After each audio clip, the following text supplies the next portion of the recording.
So, hello everyone. This is Chowslin from the Upper Skagit Library again, and this is the brand new version of Coffee Chat, previously known as Geek Group, but not to be confused with the other version of Coffee Chat, which was me talking randomly about everything while drinking coffee. This version of Coffee Chat is me having a cup of coffee with people, usually my friends, because let's be honest, I'm using this as a total excuse to talk through Zoom with my friends who I find very interesting.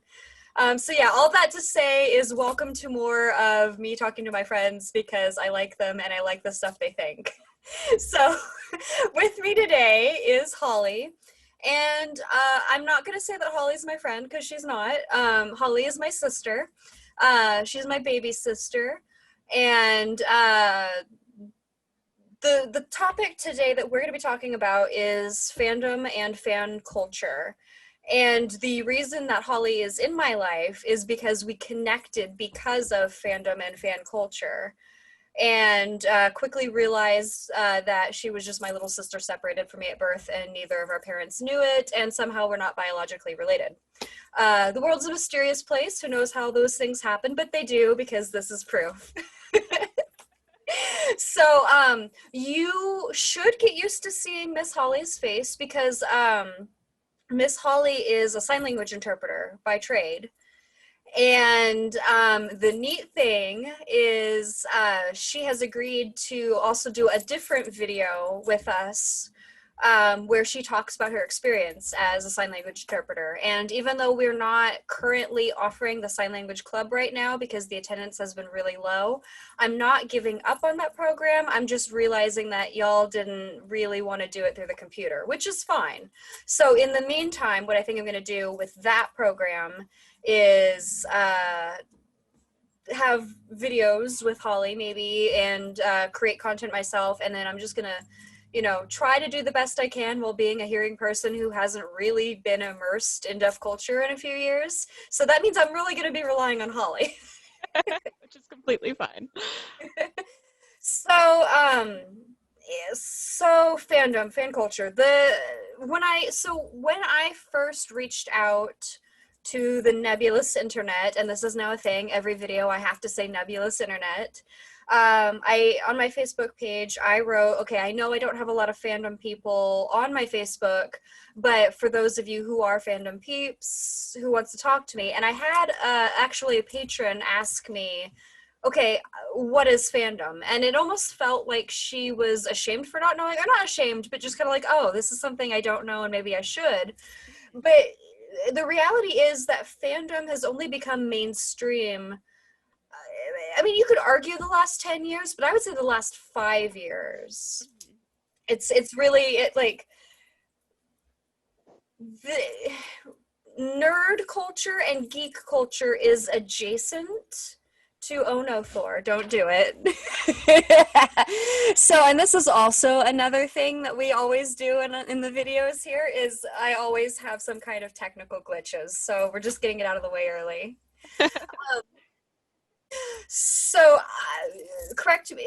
Let's see if you and I agree on this. Okay. Nerd culture and geek culture are mostly the same thing, Mm-hmm.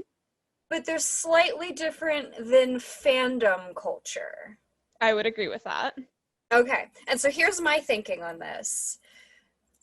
Nerd culture, geek culture, say, I like Marvel, right? I like the Marvel movies, I watch the movies, I'll watch the TV shows, maybe on Netflix or whatever, Mm-hmm.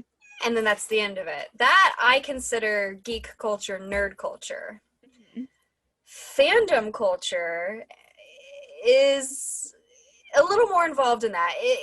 There is a requirement to be a part of a fandom that you have to engage with the object of whatever you're fanning over. Yes. And that could be in many different ways. That could be having discussions on, say, the theories about where something is going to go next or why something is the way it is. It could be writing fan fiction, which is fan-written stories using characters, world, setting, etc. of something, say a TV show. So if we're again Marvel, if you write a fan fiction in the Marvel universe, you're using Tony Stark as he is in the movies, you're using Bucky Barnes, you're using whoever, and then you're writing about how they totally screwed up Age of Ultron. I don't know. That's the one everybody likes to pick on. And then there's fan art where you draw the world and you draw the characters. Let's see. So that's the separation for me. Does it feel that way to you? I would agree with that. I would say that for me, like being nerdy or geeky or whatever is more The culprit.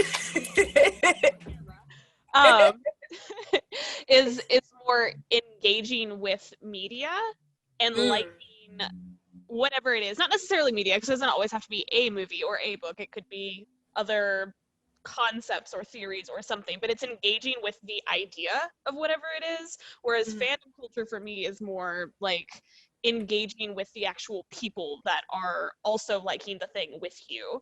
And it's more of that group and what they're doing to support whatever your concept or idea that you are fanning over is. Oh, that's an interesting distinction. So fandom is the piece of storytelling itself. Fan culture is the people around it. Oh, I like that. Oh, I like that distinction a lot. Because so that does, there's, okay. We're jumping right into it with gatekeeping because this is what's coming to mind, okay? So gatekeeping is a concept in which the group can control who interacts with something. So if I'm gatekeeping librarianship, which I have no right to do because I'm not a librarian. I work at a library, but I am not a librarian. But if I'm gatekeeping, right?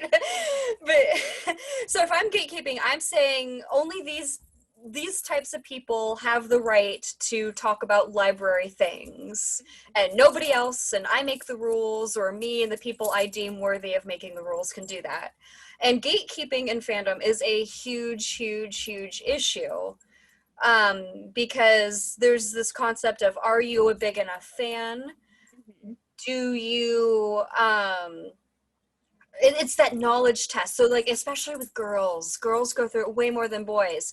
So a girl says, oh, she likes a comic book, and then some guy comes in and he's like, well, what about issue 174 of the so-and-so run, and tell me what happened on page 34. And it's like, there's all these questions that you have to answer correctly, or otherwise you're not good enough and you're not a big enough fan to even participate in the discussion. You don't get a seat at the table. So I guess since we're talking about gatekeeping, have you ever been someone who's been on the wrong end of gatekeeping? And by the wrong end, I mean somebody said, you're not a big enough fan of this, Holly. You can't sit with us. I'm trying to think. I would say for the most part, I've typically been engaged with communities as a whole that have been very welcoming of me, perhaps on purpose.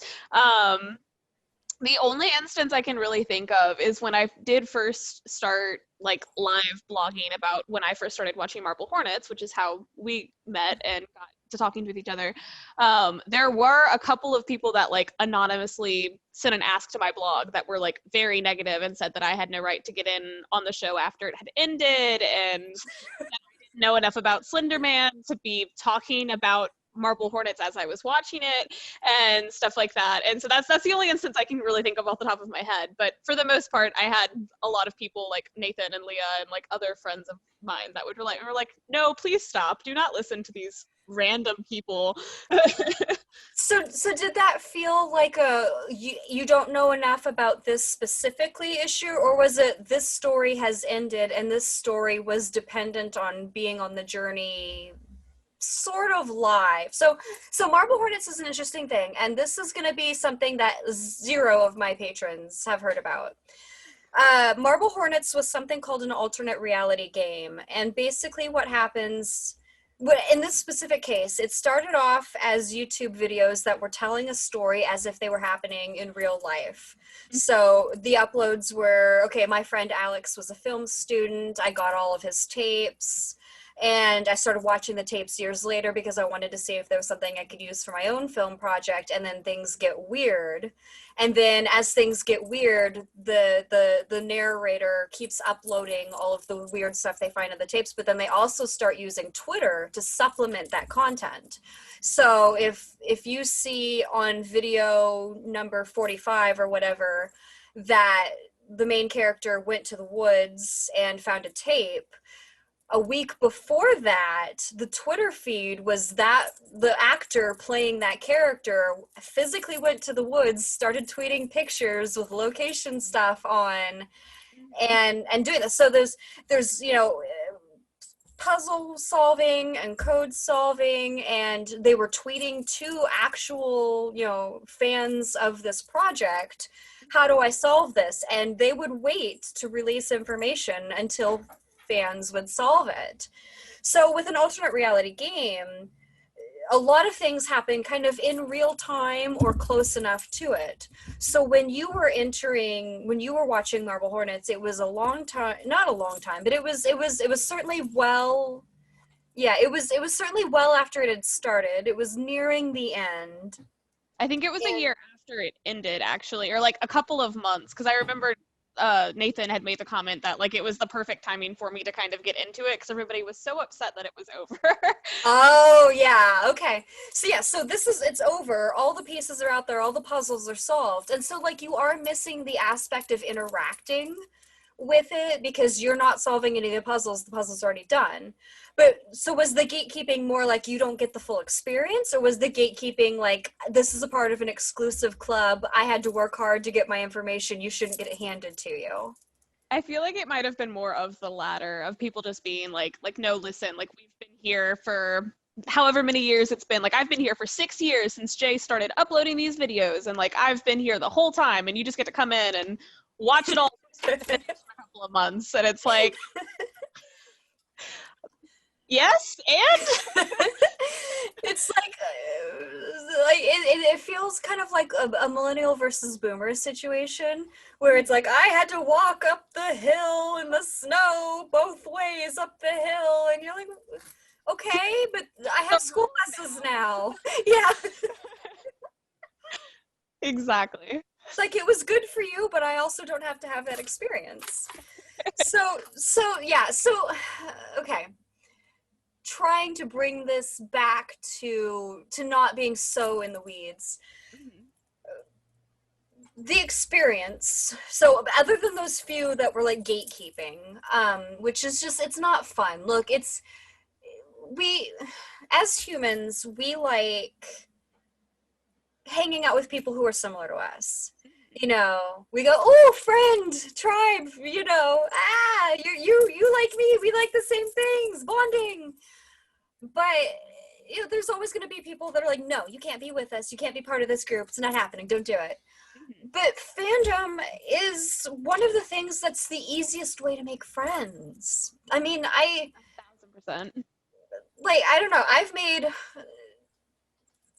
in high school, I was friends with people because I was physically close to them. I didn't have much in common with them. I had different interests. They had different interests. I got along well enough with them, but those weren't lasting friendships. And sort of with after I moved on to college, we really didn't talk about much other than complaining about our high school experience. And it was the kind of same situation in college. I really didn't have lasting friendships with people who I was just in classes with. The lasting friendships I had were with people that I shared a fandom with. And then we hung out in person and we became friends beyond that. And then just for me, because I was such an isolated child, I was very shy, I used the internet as a way to meet people like you. And I'd say, I have an interest. Oh, you have the same interest. Oh, let's talk about that interest. And now, oops, we're friends way beyond that. Right. So, and I came about, so I'm older than you. Yes. When I was in elementary school, most of my classmates did not have computers. And the only reason I had one was because my dad worked for a computer company.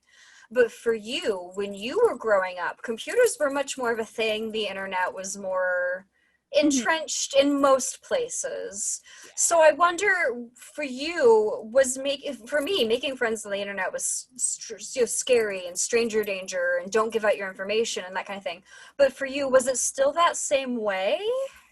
I would say so.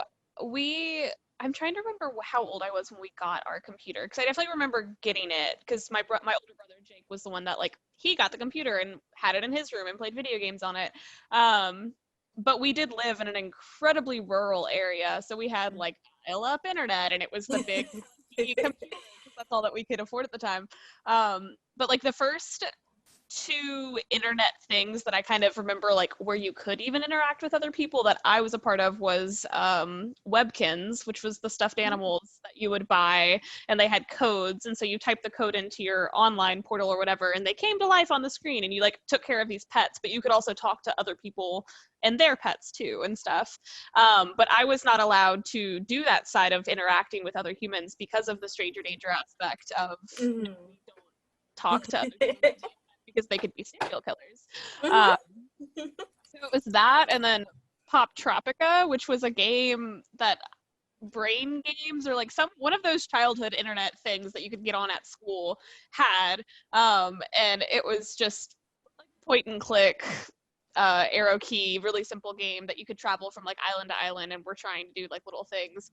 But I had a friend that also played, and so we would call each other on the phone and talk through the level together before we had to hang up because you couldn't use the phone and the internet at the same time. Um, and go through them together. So like those are the two that like I remember probably middle school doing, but we weren't my parents were very strict with the you can't talk to people online if I'm not Mhm. there because somebody could try to do something to you. So Right. I even remember like when I got a Tumblr and when I was older and like we became friends and stuff, not telling my mom how I met you. Like I'm pretty sure I was like, yeah, it's somebody that like Jake knew or like I don't know. I don't remember like when I told her like I was like, no, yeah, I know her through another friend. She just happened to move to Washington or Oregon then um, a year or two ago. So we're just talking and never had to tell her that I met you online because we weren't supposed to talk to people online. So Right. I had a similar experience with internet restrictions like that. So with those websites, were they community based or were they just kind of, play the game and be done? Webkinz was a little community based.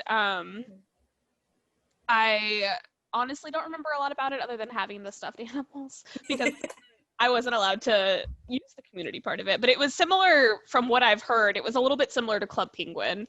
Um, Okay. but I also was never allowed to get on that as a kid, so don't have much frame of reference for it. So when I was a wee broth of a lass, my fandom experience with things was very solo. I really wasn't using the internet much. Like I had the option to do it, but I was reading fan fiction and then I was writing it and then never posting it. Like I didn't leave comments when I liked somebody's story. I didn't post mine so that other people could leave comments on my story. And that was kind of the way that I consumed fan culture at that time, because that's mostly what I remember the internet doing. That was the circle of the internet. I mean, before today's internet is very different in that Mm-hmm. there's a few big websites and all of the content is on those few websites. Back then, GeoCities was a thing. You had your own personal website and you could devote it to whatever you wanted, but there was the likelihood of somebody finding your random little website was so remarkably low. So you had to really learn how to navigate this stuff. So I went as a fan person, like I experienced fandom very individually, where it's I'm engaging with the text by consuming content and thinking about it, but it's not a community yet. And then I joined something and I don't remember how I found it. Maybe a friend showed it to me from school, but it was something called Gaia Online, Uh-huh. and it was a web forum, and it started off for fans of anime. And then a lot of those anime fans found out that they also had a lot of crossover for other things that they liked. And so web forums back in those days, it's hard to describe web forums without making this a hugely long video. But it was you talk about stuff and you have one topic and then there's replies to that topic, and it could go for like hundreds and hundreds and hundreds of pages. You know, there are and Guy Online still exists, by the way, which I find hilarious because it really hasn't changed much since like 2005. But there are discussion forums that started in like 2004, 2005, and they're still going in 2020. Like people still post in them every day. But so it was the beginning of this thing where you would go to one website and then find all the things and talk about them on that one website. And I was young. I was in middle school. I was homeschooled. This was during my homeschooling years. And it was the first time I found an internet community. So I joined this thing called a guild, which was interesting. This concept of guilds, you know, and it's very much, I bet, like it is in Dungeons and Dragons or similar stuff where it's like, this is your clan, this is your people. And so there's little innocent naive me, and then there's all these kids that are like, and I thought they were like ancient because they were in college. Oh my goodness. And I would say, oh, well, I don't know what this is. I don't know what this means. I don't understand that reference. And they were like big siblings to me. They taught me things. They told me which cool books to read. I discovered Lord of the Rings because one of these people in my guild was like, oh, you haven't read Lord of the Rings? That's a classic. You've got to read it. So it felt like a family environment. It was big siblings taking care of little siblings.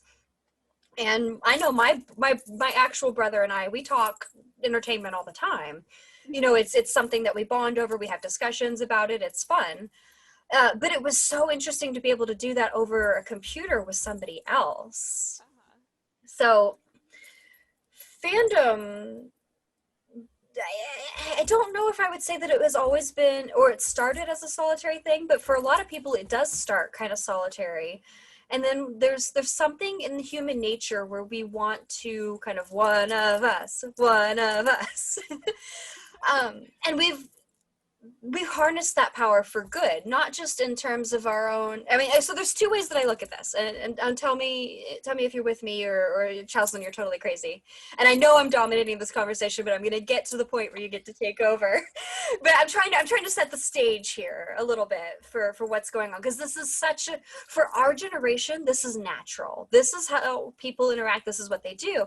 But for some generations, they're like, what you guys doing, kiddos? Yeah.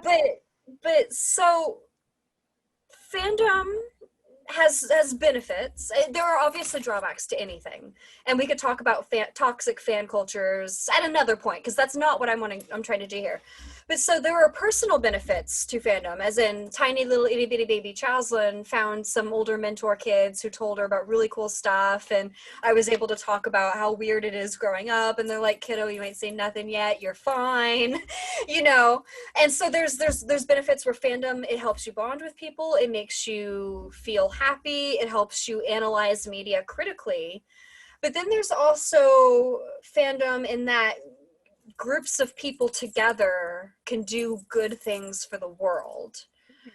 And they're both equally valid things to celebrate, but they have really different implications. And so with you, one of the things that I want to talk about is that groups of people joined by fandom do good. So, for example, today, I am late on the hype train. I know I was in Tumblr during peak Super Wholock years, which Supernatural, Doctor Who, Sherlock, these were the dark times, but they were also the best times. Tumblr culture is a class I want to teach. Like, if I want to teach this, because there's so many, like, it's a mini society. Yeah. But anyway, the point is, so Supernatural is a TV show that actually is really popular here at my library. I requested season 1 as a fluke because I liked the show and I thought maybe a couple of other people would like it. And now it's like one of the TV shows that's most requested here. So there's something about this show that is grasping people. But the show is ending this year. Season 15 is the last season, and then it's done. It's over. This big institution in fandom is over. And Supernatural is very fascinating because it was one of the first fandoms to really grab mainstream attention in the impact that fans can have, not only on a work, but just on the outside world. So this hoodie is a Supernatural Love hoodie, and it goes to it's part of this Always Keep Fighting campaign that one of the actors came up with, and the money for it goes to mental health charities because that actor struggles with depression and anxiety. And so when you go to a certain website, you purchase this hoodie, and then it's they have to obviously make the operation costs, you know, and have to be able to produce everything and ship it out and do everything. So the money that isn't that in order to operate all goes to the charity. And that's kind of a staple for the Supernatural fandom, is they are constantly doing shirts and hats and hoodies and charm bracelets and charms, and they all go to the actors' favorite charity, the showrunners' favorite charity, the fans' favorite charities. The Supernatural fandom actually set up a mental health hotline, and fans actually run the hotline and respond to other fans that are in crisis. You know, all these mind-blowing things that people coming together are doing forces for good. And Supernatural was one of the first fandoms to get famous for doing this, but they are far from the only one doing it. And this is now we get to the Holly part. You are part of a fandom that is just as powerful in doing that. And so I kind of want to take a step back here and let you tell me everything about what this fandom is, what the fandom is celebrating, and then how they are forces for good. Awesome. Yeah. So I'm assuming we're talking about Critical Role.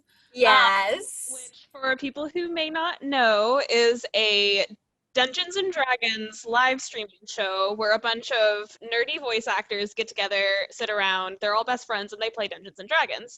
And it's been going on for many years, probably, I'm going to say 6, that might be incorrect. I've only gotten into it in the past year. I've been watching since November, trying to watch their second campaign, because they have 2 campaigns that they've done, the second one being the current one.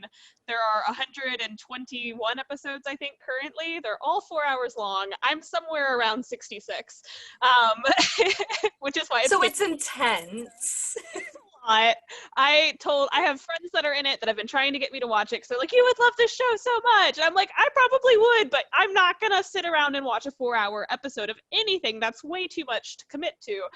And eventually saw something on Tumblr that a friend of mine had reblogged, and it was just GIFs, like moving pictures of 2 of the actors and how their characters' relationships change throughout however many episodes it was, and the emotion on the actors' faces as they're playing their characters made me cry without any context. And I was like, oh, this is something I need to know the context for, because wow, this is a lot. So I started watching it shortly thereafter seeing that, and just fell in love with it. It's such a good story, but the fan base of Critical Role has been dubbed the Critters, and they are this lovely group of people that is one of the best fandoms I've ever been in, as far as like marking things for spoilers, because they know it takes forever to get through anything, because there's so much content that, like, around episode, I think it's 25 or 26 of the second campaign, a huge thing happens that changes everything, and I had no clue that what it would be or anything. I just had people tell me, like, hey, something happens later, be careful of spoilers, because if you want it to be a surprise, it's easy to spoil yourself. I was like, oh, okay, never had a problem, and then got to what happened and was like bombshell shocked, never thought anything could happen like that before. I won't say it in case people fall in love with Critical Role. But anyways, this fandom is just truly phenomenal, and the cast has just been like blown away. They, after doing campaign 1, which was called The Legends of Vox Machina, I have not watched it yet, they decided that they were going to try to make an animated series and do like 2 or 3 animated episodes about part of the story that didn't get told in the stream, like before they actually started streaming it on Twitch. And they were like, we're gonna voice it ourselves, like as our characters, we're gonna hire animators that we know and that we love in the community, and we're gonna do this, but we need to do a Kickstarter to do it because we're not sure if this could even be a thing. And so I don't know what the original goal was. If it was below 1 million, if it was 1 million, I have no clue how much it takes to create a couple episodes of an animated TV show. But at some point, it reached 1 million, and people were freaking out on the cast, just going like, oh my God, this is insane. Like, you guys are cool. Here's all of these stretch goals. If you keep giving us money, which you can, but oh my gosh, we'll start doing more than 3 episodes. We'll do 6 and tell more of the story. We'll do 8, we'll do 11, and people just kept giving money, and they ended up raising $11.6 million for this Kickstarter and have become one of the most, or I don't know if they still hold the title, but at one point they held the title for like reigning champions for an animated series being funded on Kickstarter. They were the most that had ever raised that much money. Wow. So that's like the power of the community for something for the community. But they've also, the cast themselves do so much every year. I know last year they did something for Red Nose Day, which is fighting against childhood poverty. And Matthew Mercer, the dungeon master for the show, ran a small one-shot for Stephen Colbert on his show. And because apparently Stephen Colbert played Dungeons and Dragons when he was a kid and hadn't played it in like 30 or 40 years. And Matt was like, I'll run a game for you if we'll do this fundraiser. So they had all of these goals where like people could pay however much to put a vote in for Stephen to fight this monster or have this companion or be this class or whatever.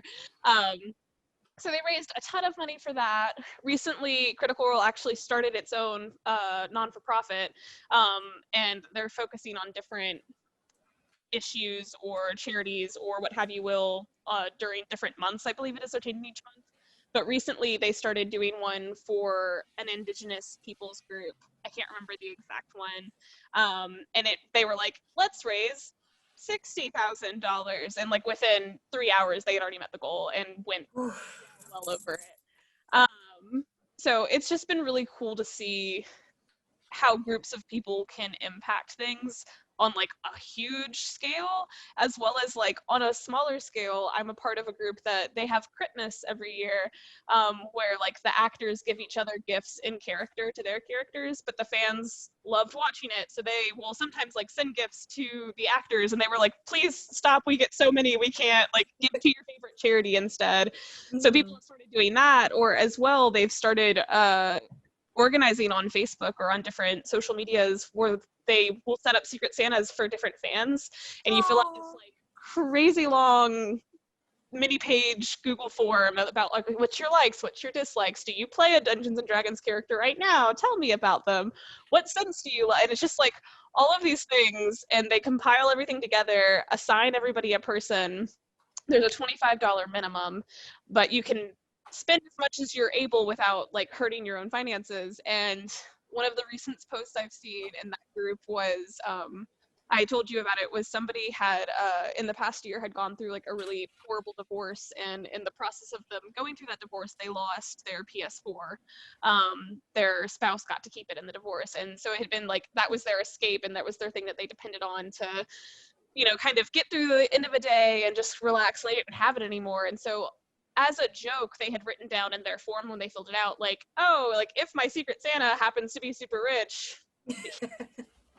I'd love to have a PS4, but like, please don't buy me one if you can't. Like this is just just if. And so then they I want a statue of me in the hall, you know, like kind of, you know, that kind of sense of humor.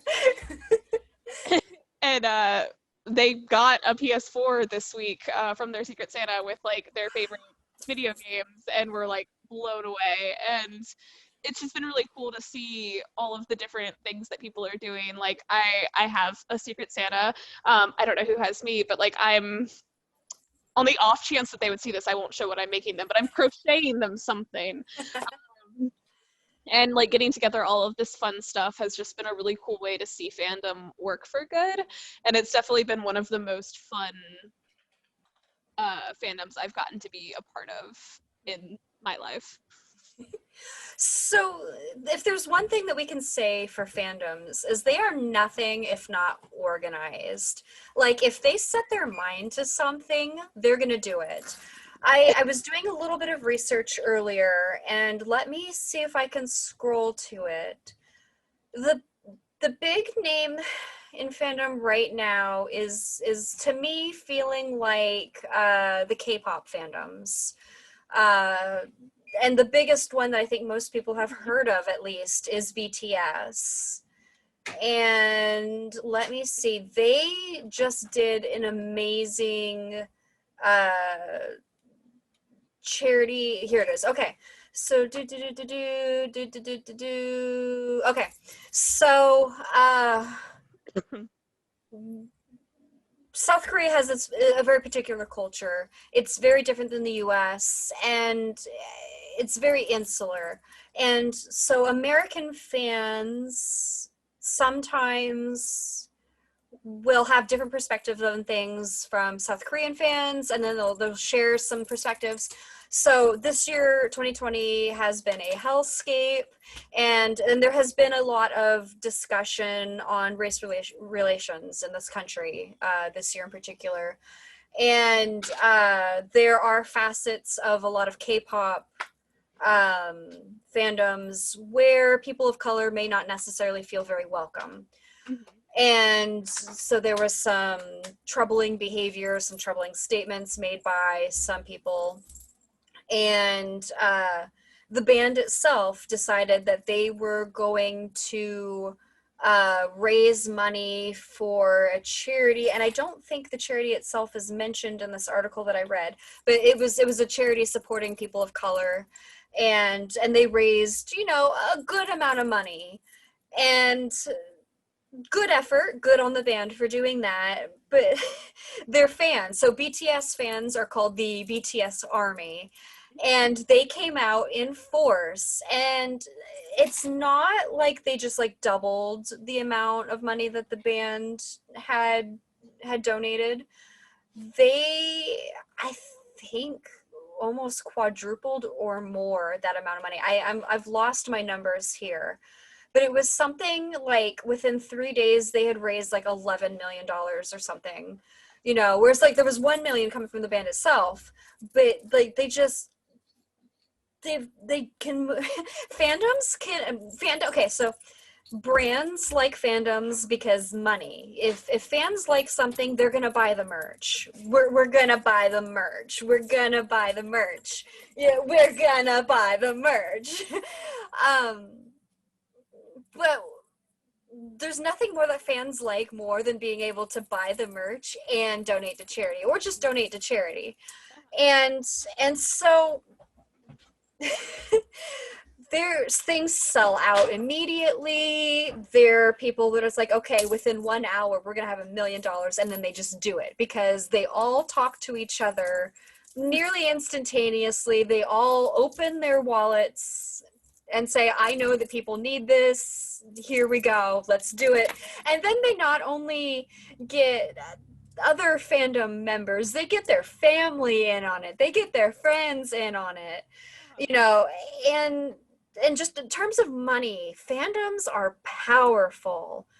You know, one of the reasons I'm sure Supernatural has survived way longer than it probably should have, especially in terms of the actual story being served, is because for that network, for the CW, that's their cash cow. The merchandising for Supernatural alone is insane. Yeah. You know, and that's even before the specific charity-based merchandising companies, businesses. I'm going to say it stands is just an eldritch abomination in the most loving way possible. I love that marketing person. But in terms of, you know, it's not just the money. Like, the money keeps them afloat, the money will keep things alive, but the organizational power of a fandom is the same way that like TikTok kids will motivate people to go buy tickets to a Trump rally and then not show up. Yeah. It's the same way where if somebody starts saying something racist in the Twitter feed, the BTS army will just send a bunch of gifs of one of the band members doing something and then fill the entire Twitter timeline with nothing but K-pop. Yeah. Like to the point where there is nothing else. It's all K-pop. It's all, you have no chance to say something ugly and nasty because it's all K-pop. You get nothing. You don't get seen. You don't get recognition. It's K-pop and there's nothing else. And that is the power of when they are organized. They will say, we're all going to do this. We're all going to do it at a specific time. And we're all going to make sure that the reason we're doing this is so that we make, we make somebody laugh, because there's something funny, inherently funny about your entire Twitter timeline or your entire Tumblr dashboard just being one thing over and over for a ridiculous amount of cyberspace. But it's also saying, look, we do not condone this behavior, and we're going to change it. We're going to make sure that you can't act like this. It's self-policing the internet in a fascinating way. Yeah.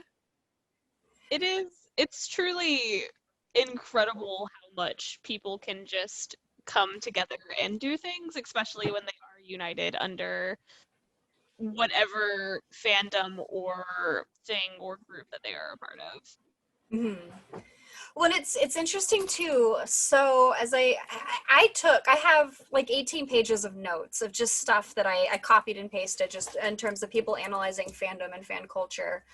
And just kind of what I see over and over again is the type of people who are so passionate about a work, a story, whether it's, watching somebody go through this giant Dungeons and Dragons campaign. And by the way, Upper Skagit Library patrons, you slept on our Dungeons and Dragons program.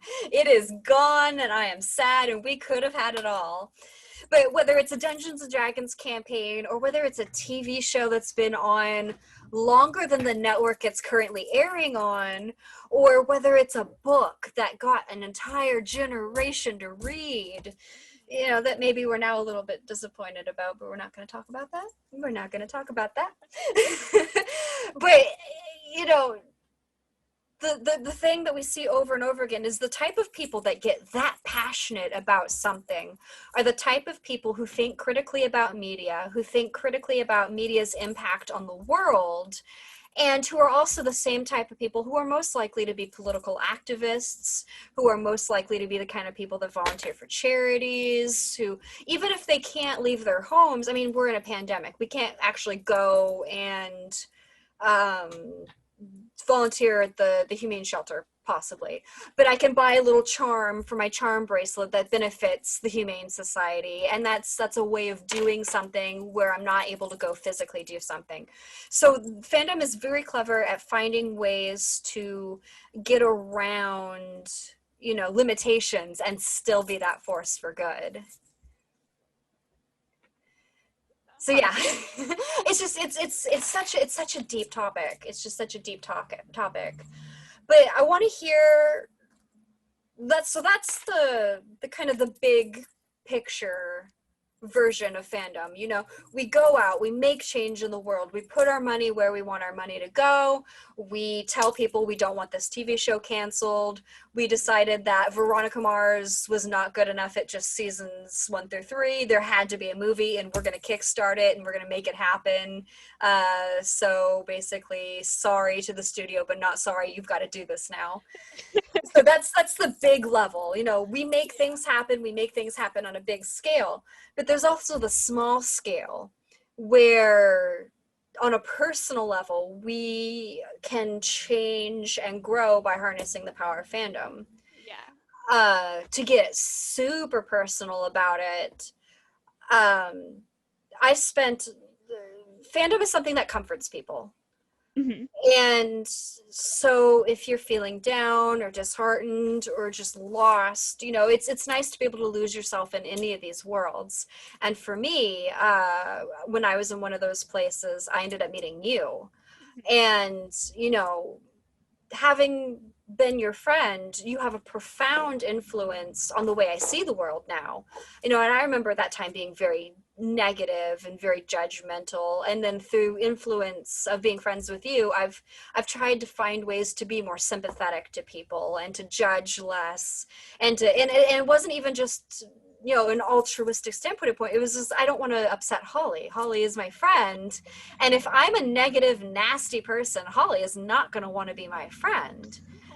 So I changed in order to meet what I wanted your expectations of me to be.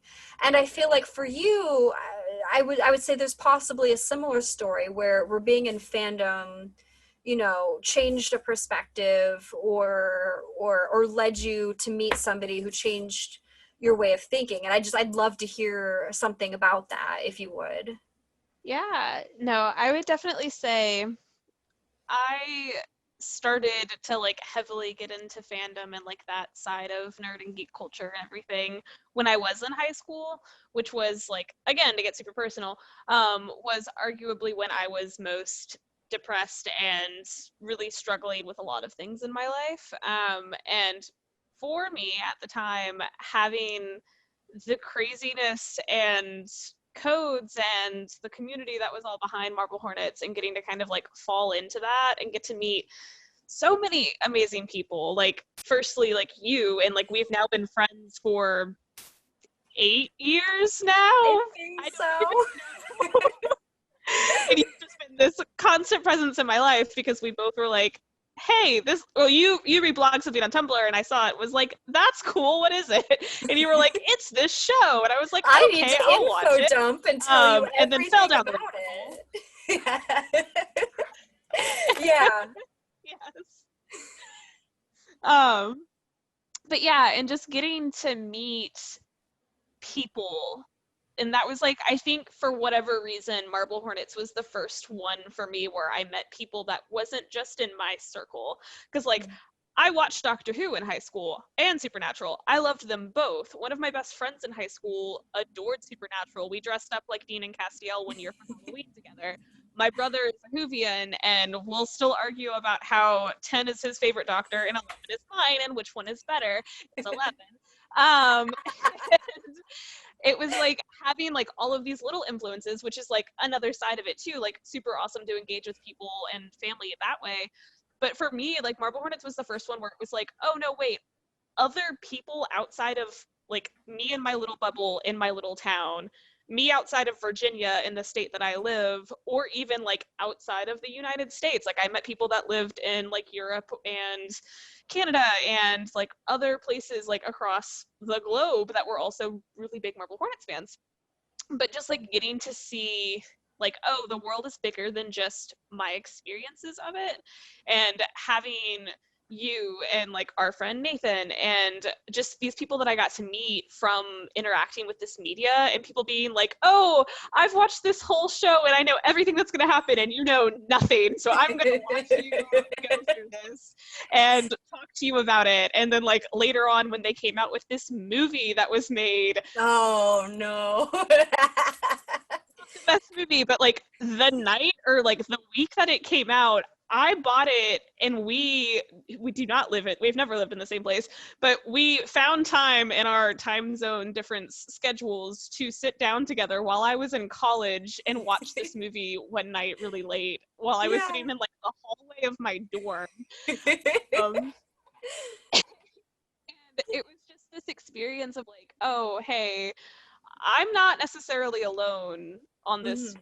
weird world. Like I growing up was like always the nerd, was always like the one talking about like video games and books and all of these different things, whereas like the majority of the people in my small town were like, why are you um and it was just like always doing that. And for me, like getting involved in like fandom and like getting to meet other nerds and other people that like the same kinds of things was just such a freeing and comforting experience to be like, oh, like no matter what happens to me in my day today, or if I pass or fail this class, or if I can do this one thing or not, regardless, at the end of the day, I can sit down and I can text Chaslin and call her and have a conversation, and she will be there for me and will support me, even though she lives on the other coast of the country that I live in. And Mhm. like oh, this is a really cool show that I'm going to talk about with people, and that I'm going to learn how to like decipher all of these codes because that was a thing. And then now, 9, however many years it's been since we've watched Marble Hornets, like me and my partner have this little boxes that we're doing through, it's called Hunt a Killer, is like a subscription box, and like part of it is that there's like codes and puzzles and mysteries that you have to solve. And so we'll sit down and I'll be like, oh, this is an @bash cipher, or like, oh, this is a Caesar shift, or like all of these, like this is a Venier, and I'm like sitting there and drawing out how to solve all of these things that I've had memorized for years because I learned from this really weird show that I watched when I was in school. And it's just cool to see like how far reaching the impacts can be.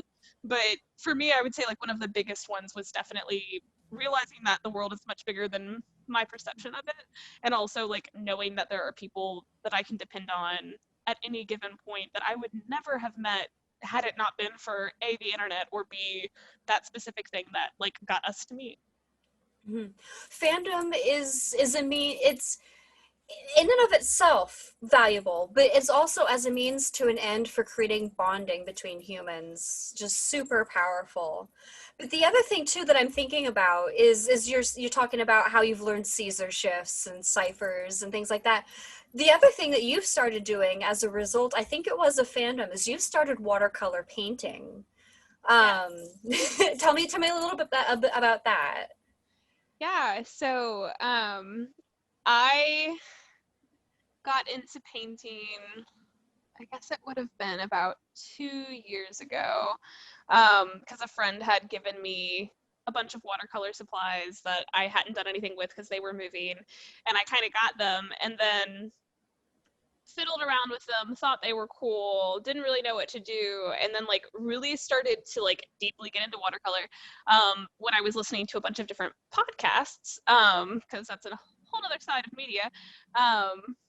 But I was just like listening to all of these things and was like, I want to create something similar or about this thing. And so like one of the more cooler experiences like within painting and watercoloring that I've done is I was listening to a podcast called Campaign Skyjacks, which is another actual play RPG game that people record as they play.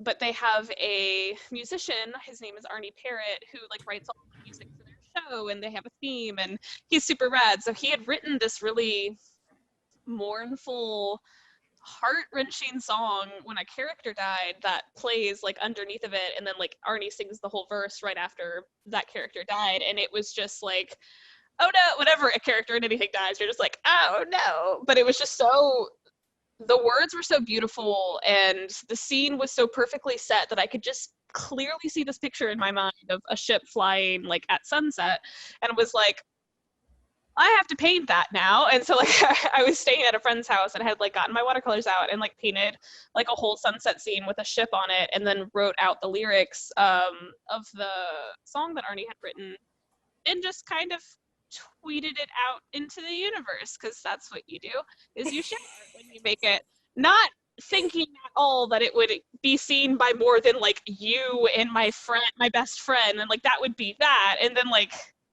no, of course Arnie saw it and retweeted it, and then the guy that James D'Amato, who runs the podcast, saw it and retweeted it on his account and the podcast account, and it just blew up into so many people seeing this thing and liking it, until Arnie actually messaged me and was like, hey, this is freaking beautiful. It warms my heart that somebody made art of art that I made. Like, that's just so cool.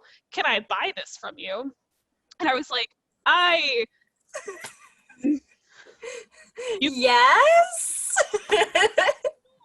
I've sold so many art pieces, I had no clue. And so he's like, how much do you want for it? And it was like a Polaroid sized card with this tiny, teeny, tiny painting and like words written on it.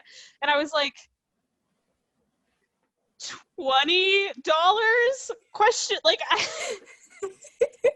a fair price? That feels like way too much money for something that took me an hour to paint.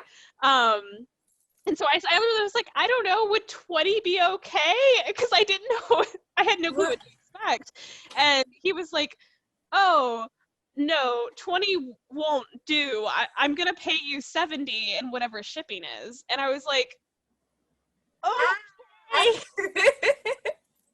And so I did.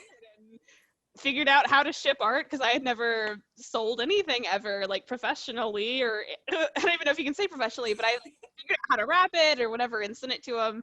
And he has the on his mantle, I think. He sent me a picture of it once.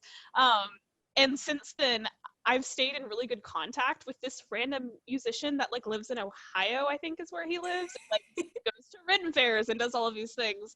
And it's just wild how art can inspire you to do things, whether it be charity or giving or meeting others or learning new skills or learning how to do art. But like whatever you take and create, the same people that inspired you can be inspired by it, or the people that like the same thing can be inspired by it. And it's really cool to see how like we're all just kind of searching for connection, and how like media in whatever way, shape, or form exists to be consumed. Like movies are made to be watched. Sure, there's probably some satisfaction acting in a movie or directing a movie and getting to create this really cool thing, but like creating something and never doing anything with it is nowhere near as valuable as like creating and sharing that experience with other humans. And so it's really cool to see how like it all just kind of spreads. So you still do watercolor painting. Mm-hmm. That was the first one you did. Yes. Would you still be watercolor painting on the same level as you are now if you had not gotten that positive experience? You know, that push. Yeah, because I think I even like I could pull up my Twitter and look, but I'm pretty sure like when Arnie messaged me and was buying this painting from me, I was just overwhelmed because I'd never expected that to happen. But like after he had bought it and we were still like messaging back and forth, I had told him, I'm like, he had said something and I was like, Arnie, like this means so much to me. I've been painting for like less than a year. I'm not that good at it, but maybe I am. I don't know. But like I don't feel like I am. Like this is wild to have somebody see a thing and be like, that is beautiful enough that I want to frame it in my home. And they're a complete stranger to me. And he messaged me back and said like, well, you know what? You've now sold the same amount of paintings that I think it was Van Gogh did before he died. And because Van Gogh only sold one painting in his lifetime before he became that famous. He was like, I don't know why you paint or what else you paint. He's like, but you should definitely keep with this if it's something that inspires you and that you love. You obviously have a talent for it, even if you can't see it. Like, look at this really cool thing that you've made. Like, please keep painting. And I was like, okay, I will then, I suppose. And I recently, like the most recent thing that I've painted, if I was actually in my house, I'm dog sitting at the moment, I would grab it, was a ship, funnily enough. And it's the ship that's one of my D&D characters is in her backstory. But I painted a whole painting of a ship on the ocean. And when I painted that first little painting, it was just the silhouette, like the black shadow of a ship on a sunset. And I remember telling my friend that I was staying with when I painted the first one at the time, how frustrated that I was that I couldn't paint an actual ship and how much it bothered me. But I guess like silhouettes look cool too, so I was just going to paint that anyway. And for within the year that it's been since Arnie like bought everything and made those comments, I've now grown enough in my watercoloring and learned enough techniques that I can actually paint a ship that is a ship and not just a silhouette, and like all of the lattice work of the different ropes on the ships and the sails and making them look like they're stained and have seawater on them and like all of this cool stuff. Like I never would have kept painting had I not had this small little push from a random kind stranger be like, no, hey, this is really cool, keep doing it. And to still have this like thing that I get to pour into when I find the time, and how seeing how I've grown in it has been really cool for me. Mm-hmm. It's amazing.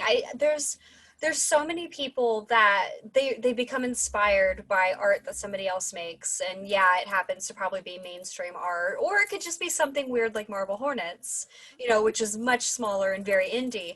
But you get inspired by this piece of art so much that you create your own art. And for some people, I mean, so we all know famously 50 Shades of Grey is a book that started out as Twilight fan fiction. This is somebody who started writing fan fiction and became a writer. Whether you want to say whether she's good or not, or whether 50 Shades is good or not, it's a whole different discussion. But there are lots of writers that begin the process of writing very young, and they're doing it with fan fiction, and they're learning how do you stay true to a character, you know, instead of making all the characters basically the same. Why is this character reacting differently than that character? What makes a good plot?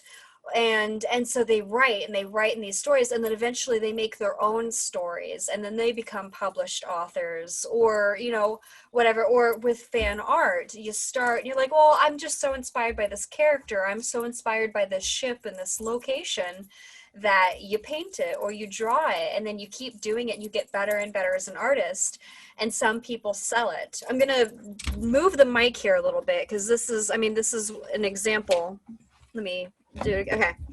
So I've got just so much Supernatural merch going on today. I apologize. It's not my only fandom, I promise. It's just my latest fandom. So I'm into bullet journaling and planning. And I bought the Supernatural planner just because I was like, oh, hey, this is my new fandom and I'm excited. This is a very small company called Conquest Journals, and she basically started off as a fan art person, you know, as someone who was engaged in fan art and fan culture and fandom. And she has a company now. This company manufactures planners for Supernatural, Harry Potter, The Great British Bake Off. They produce stickers and stationery. They made the map. They made a map of all the locations in Supernatural, because it's one of those shows where they go cross country, and they sell the map at Hot Topic. They sell it from the official Warner Brothers website, who does all the merch licensing for Supernatural.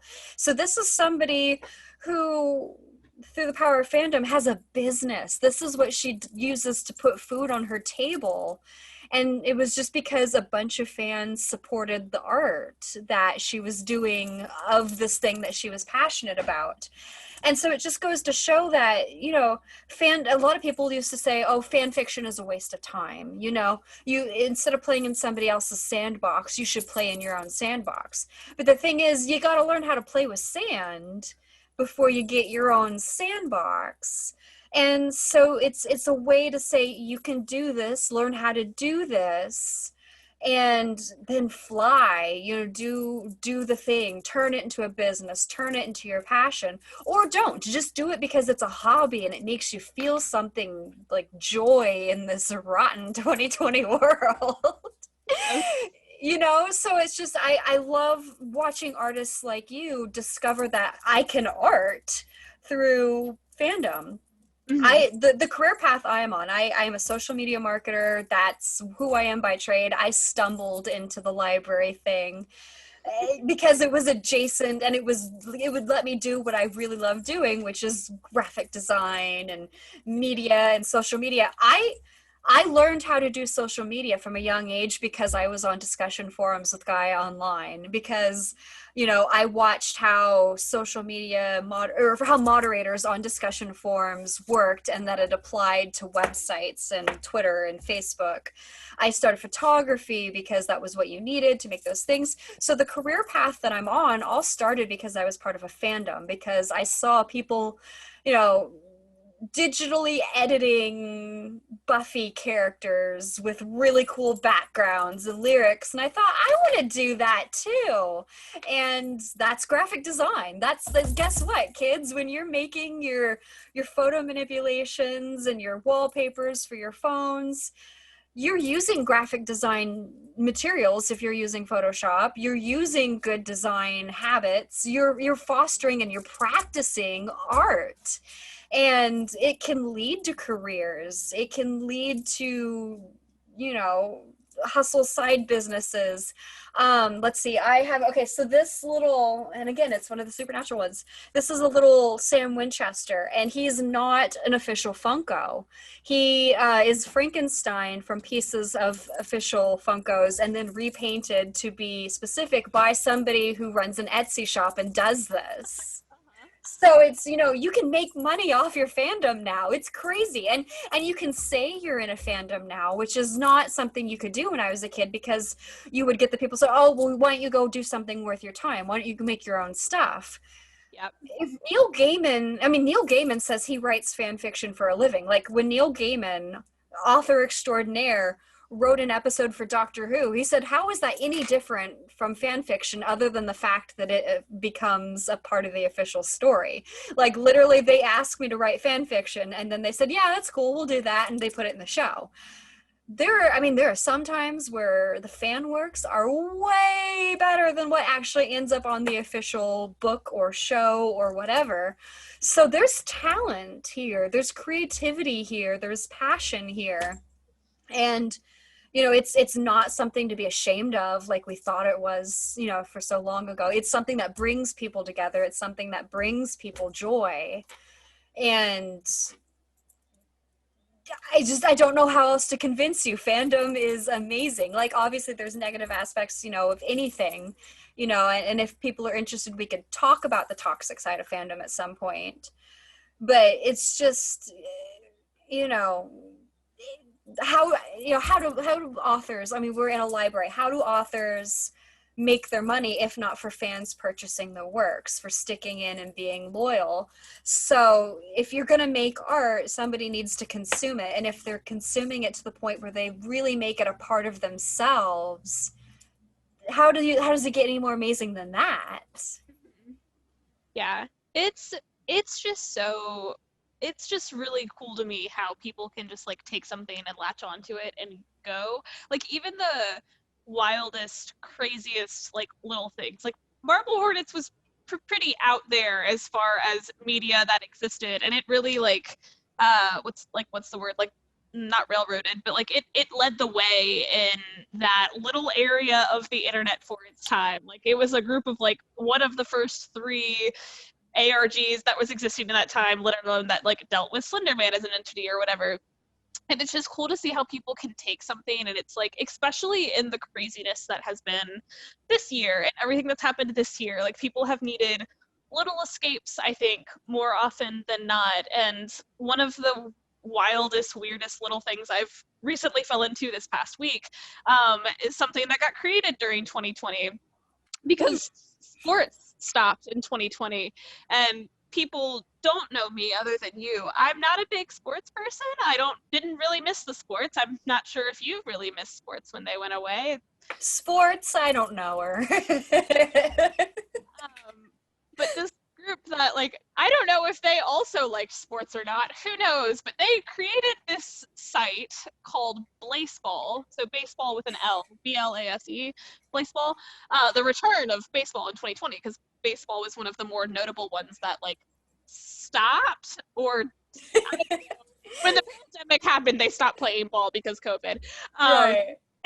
But so these people, and I don't know the whole story because again I just found this week, created Blaseball, which is the best sport that exists when you play ball, and they created all of these random teams that have names such as the Yellowstone Magic, which is the team that I chose to represent, or the Charleston Shoe Thieves, or the Unlimited Tacos. I can't remember what city they're a part of, but it's like all of these like really random names that are nonsense, and then created like through using a word generator random names that are also nonsense. Like there's one guy on the Shoe Thieves teams that's name is Jalen Hot Dog Fingers. Oh, that's a name. That's a name. But they just created this like baseball simulator and kind of let it go. And so it does 99 games in a week, Monday through Friday in real time. A game is a day in their alternate reality. So it runs through a whole season in 1 week. You can bet on what team you think is going to win.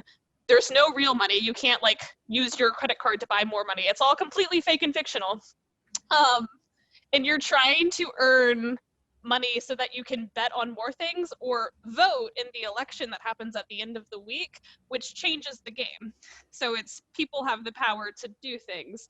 And that's where it gets weird, because it has this weird sci-fi element to it, to where it's like a lot of these random entities aren't humans that are playing on the Blaseball teams. Some of them are. There's one on my team that was a bear, or is a bear, I'm not sure, because it was found in the Yellowstone Park. And so, but like people have like written copious amounts of lore and fiction for their teams that the creators did not write. They just let the fans go. And then they read that and were like, okay, sure, we'll take this and we'll run with it. And so it just is wild. One of the votes this week that people are voting on is whether or not, if a team scores 10 times in one game, if it will open a black hole or not in the middle of the field. We don't know what will happen if a black hole does open, but that's what I voted for to happen this week. And anyways, I had a friend that introduced me to Blaseball earlier in the week, and I was like, that's dumb. Why are you doing this? This is dumb. I'm not a big sports person. And they were like, well, listen, here's a video that explains what this is. And apparently it's gotten big enough that like Polygon has played it and reviewed it. And it's like become this whole big thing in 2020. And I was like, okay, I'll look at it. And just was like, this is kind of actually a little bit addictive to like, oh, this person has a 60% chance of win. Do you think they'll win? And then like you start reading the lore about your team and getting overly attached to the characters who can die because the umpires can like incinerate people if things happen. I don't know.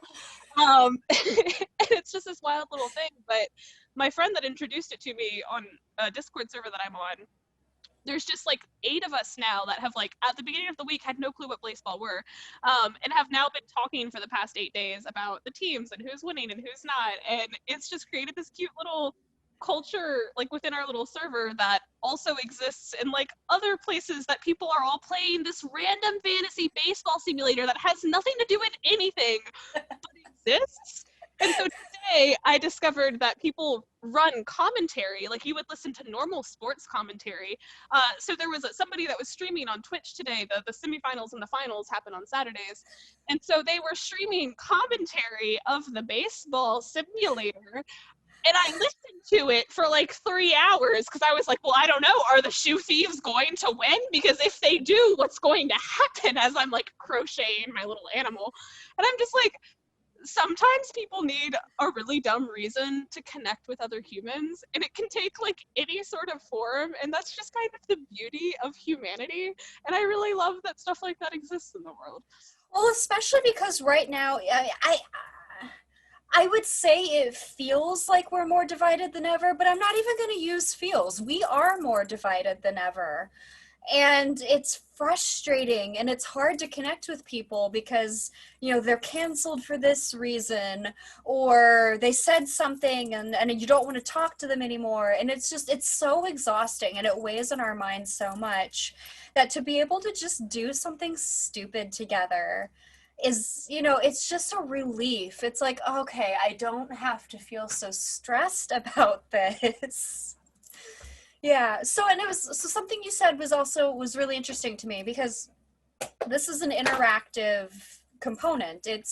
So when I was at college, I studied transmedia a lot, which for a while looked like it was going to be, you know, kind of like a choose your own adventure kind of storytelling.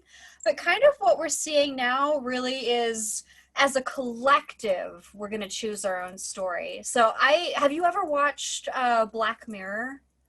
I have seen the movie that came out. I did do that whole experience. Okay, so that's good, because I saw a couple of seasons of the show, but I did miss that movie. It was called Bandersnatch, right? Mm-hmm. And so my understanding was there was an interactive component that the fans were able to influence the official story. So would you kind of do a brief, how did that work?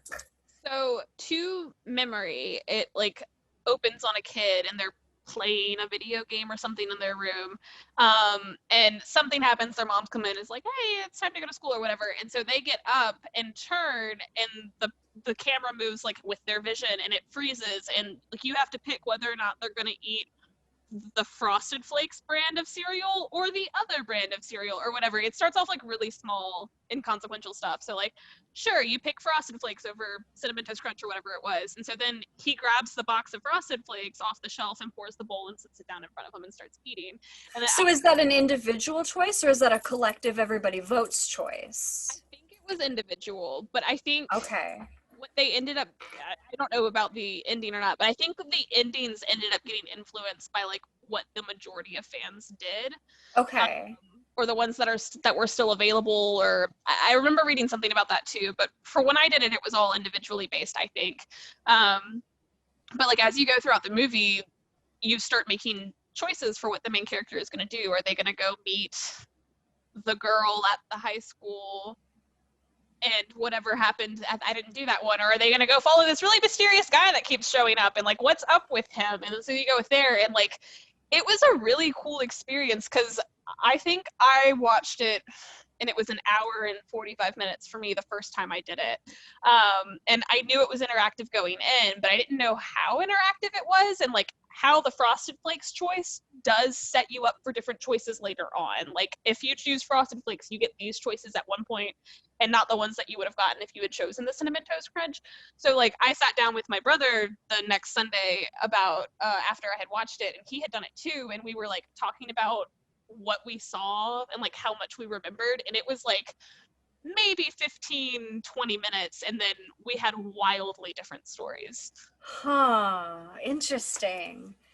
So that's, yeah, I think what we're going to see in the future, and I think part of it is because creators are listening to fans and somewhat taking input from fans.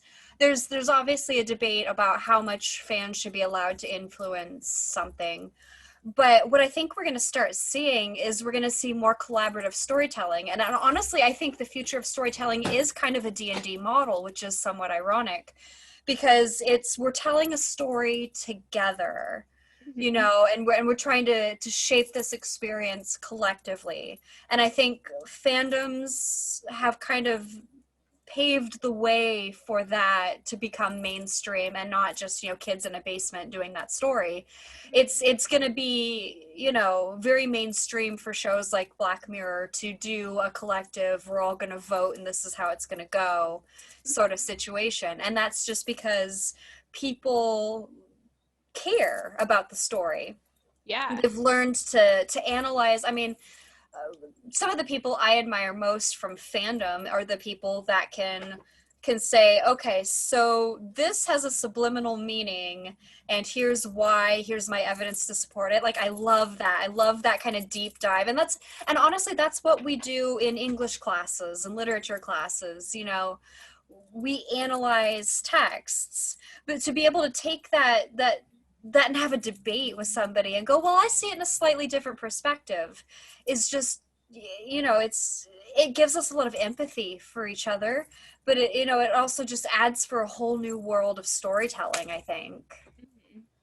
Yeah, I think it's really cool to see how people will do, like the first one that comes to mind for me is like I recently saw a post on Tumblr that was like really long, but I read all of it because it was really fascinating. And it was like, it started out as a joke about Legolas and Frodo interacting and how they speak in Elvish, and how Frodo would have learned Elvish from all of Bilbo's books and things that he had gotten from the elves that were like pretty old, and Legolas would have grown up speaking it as his first language, and like whether or not there would have been like not a language barrier, but like somebody speaking ye old English versus somebody who speaks like with current slang. And people were like, would Frodo speak like really old? Would Legolas notice? Would he make fun of him for it? Would they like, would there be different things? People were going it. So like, that's the first like 5 or 6 replies. And then somebody was like, actually, if you think about it and analyze and like, just had all of these different things. And it's like, well, Legolas probably would have been the one that would have known the older version of Elvish because he's been around for so long, because elves can live to be this age. But he would have learned it from his, you know, parents. And there's not that many generations of elves in Lord of the Rings, because if you look at this part of the Silmarillion, and it's just like, oh wow, okay, let's talk about whether or not people would know Elvish or not in this one little portion that isn't even in the book. But like, let's talk about all of this because it's very fascinating. Like, that's one of my favorite things about it. Like, if I ever watch a movie, I'm the kind of person that like afterwards wants to go on the IMDb page and read all of the trivia and Yes. and different things, because it's like, oh, I never would have ever caught this. This is so cool. And then like reading past that, like I love that about movies and different things. I wanted to be a filmmaker. I went to school to do film. And I did that because I was the kid that always watched the behind the scenes features on the DVDs. And the reason I watched the behind the scenes features was I wanted to know how they made my favorite stories. So yeah, I love it. There's there's so many different ways, and it's, and as you can see from this video, and I'll try to wrap it up a bit because it is about an hour long, but it's one topic, but it touches so many other topics. And it's mind-boggling to think that fandom actually is kind of a microcosm of society at large. And by studying fandom, we can really understand and understand how to study society effectively. You know, so I saw this, I came across this term today where it's called fanthropology. So it's anthropology with a fandom focus. And I'm in love with it. I love this term. It's very good. Yeah. So I think this is probably about as far as we can get into it now, but I'm hoping patrons like it enough that we're going to have more of a discussion on it. I do have another guest possibly lined up to talk about the same topic as well, so this might be a two-parter for everybody. I hope you're willing to kind of go with us on it. But thank you so much, Holly, for talking about your experiences and how, you know, it's, you know, just all of it, just all of the things. Awesome. Oh, and thank you to special guest. This is Possum. Oh. She's the sweetest little girl. Oh. Okay, and I am now in the possum fandom, just saying. All right, everyone. Thank you so much. 10 seconds later. Okay, I think it's recording. Okay, so we're adding an addendum here because there's one thing that I wanted to talk about and I totally never came back to it. And it's one thing I almost want to see if we can maybe do at the library next year. I don't know. I thought about it this year, and then with the pandemic, I didn't. But so, okay, there is this thing called Gish, and it is formerly Gishwez. Gish, how did we say it? Gishwez, the Gishwez. greatest international scavenger hunt the world has ever seen, but that part got dropped, so now it's just Gish. Gish. So Gish is a scavenger hunt, and it was started by actor Misha Collins, who, fun fact, only lives a county away from us. He's from Bellingham, folks, and he has been to our local 5B's bakery and to like football games here in Concrete. I don't know. I'm always waiting to see if there's going to be a Misha sighting, because that would be fun. Not the point. So Misha started this. So Misha is an individual, it's just fascinating, but he basically said he got famous because he could use his fame to basically strong arm his way into activism. And so once he got famous on Supernatural, he created this scavenger hunt where you pay like an entry fee. I think the price has changed throughout the years. But you pay your entry fee and then you get to pick from the items of the list. You join a team and you do all these wild and wacky things, and all of the money goes to charity. And let's see, from reading about, so my first Gish was in 2019, and then I did my second Gish so 2020 got weird because there was the main August hunt, but there was also stay-at-home mini hunts. Now I'm signed up for the Halloween hunt because I can't stop myself. But so they've done things like raise money to get a school bus for a dance school in Africa. They have the 2019 one. They were helping fundraise to remove landmines from Laos. Yes. And then I know what they're doing for Halloween right now, because I recently saw the tweet pop up on my timeline, is they're funding for like a person that doesn't have access to clean water. They're giving them clean water, but like not just for a day. Like as of right now, I don't know when registration ends, but people that have signed up for the Halloween hunt have raised 8,000 people now have access to clean water for an entire year apiece. Yeah. So some people have it for a year. So like they've done stuff for water, they've done stuff for childhood poverty, people that don't have access to good or stable food or housing and stuff like that. Yeah, during the pandemic, the first stay-at-home hunt was to raise money for meals for students that normally, you know, they go to school and they get fed at school, and now they couldn't do that. So it was to get food together for these kids. So Gish is the way I would describe it is weird for good, because you do all these wacky things like carve a potato into a couch, or make Jensen Ackles. Yeah, yeah. Turn make Jensen Ackles' face out of Skittles. Let's see. I in the August hunt, I did a video of all my teammates as if we were a '90s sitcom. That was a lot of fun. So I got to practice my video editing. So you do all these weird wacky things, but it's not just that though. There was one of these one of the tasks was to interview someone in your family who is older about an event that they lived through, such as the Holocaust or the assassination of John F. Kennedy, and it was to record memories of of people who are getting older that may not be with us for much longer. There's also another one that I signed up for. Actually, I claimed this task where you sign up with a human voice bank, and then you use your voice and record it so that somebody who is no longer able to use their voice, they can create a voice with your voice and other voices, and then they get their own voice that they can use. And so it's, you're doing all these wacky and fun things, and you're doing it because you want to meet people, and usually there's a prize at the end where like the winning team that gets the most points gets to go on a trip with Misha, or they get special prizes or whatever. And that's all good, and that's part of the fun of it. But the other part is you're really, even from the tiny tasks to raising awareness to somebody's situation, to celebrating Ruth Bader Ginsburg, or trying to advocate for some wrongs to be righted, like the tasks all the way to the actual stuff the money's being used for, it's all being used to influence the world in a positive way.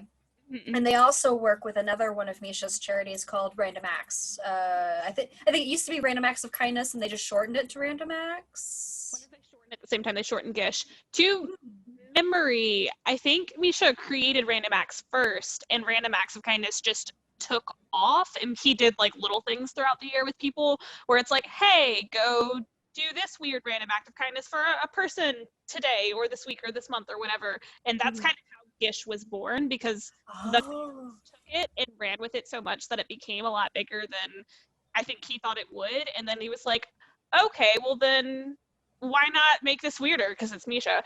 And he's like, well, let's make it into a scavenger hunt where many people across the entire globe can participate.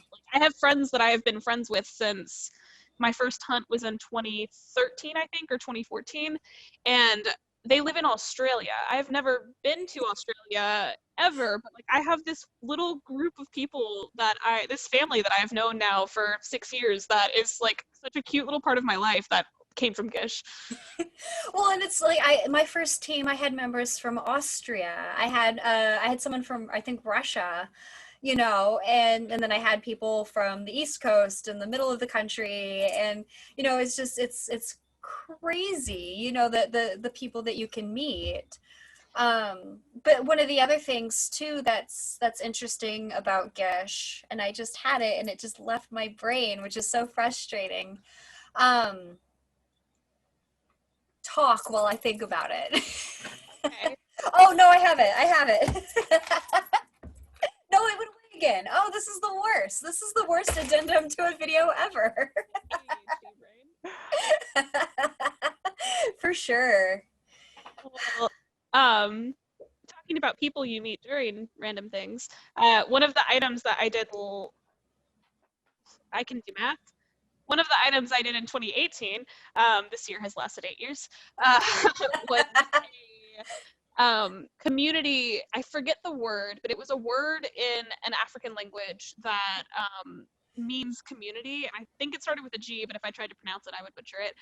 But it was all about how people come together in that like culture, and once a week or a month or something on a specific day, they do good for the entire community. And so the challenge was to get in touch with local teams in your area and find something to do good for your community in it on that same specific day that culture would do it on. I think it's like the third Saturday of the month or something.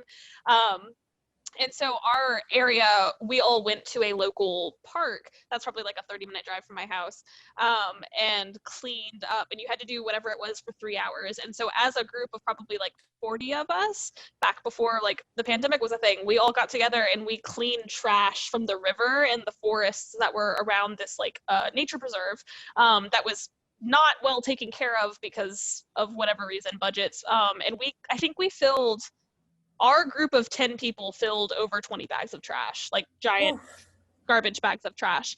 And it was just this really cool experience to be like, oh, hey, I was new to the city. And so like meeting people in the area was really cool. And that item and one before it that I had did that same week, that hunt was how I actually met my partner. And we've now been together for over a year. So it's really wild to see how you can meet like all of these little things and get in touch with your community via random fandom things. Well, that's also the other thing that Gish is proud of doing is they get people out of their comfort zone. And this was the thought that I had lost, so I'm glad it came back. I knew it would. I just had to give it a moment. But a lot of the Gish tasks are very public. They're very performative. You know, you're making signs or you're howling at the moon. You're getting together to capture the flag. You know, you're filming bad jokes in zombie makeup. You know, you're doing all these really wacky things that people are going to look at you, and that's the point. So you're getting out of your comfort zone. You're pushing yourself to raise awareness for things and to be seen, but at the same time you're also pushing yourself creatively. You know, it's that thing of, okay, you have 3 toothpicks, an air plant, and a bag of Doritos. Build me the Taj Mahal, and people can do it.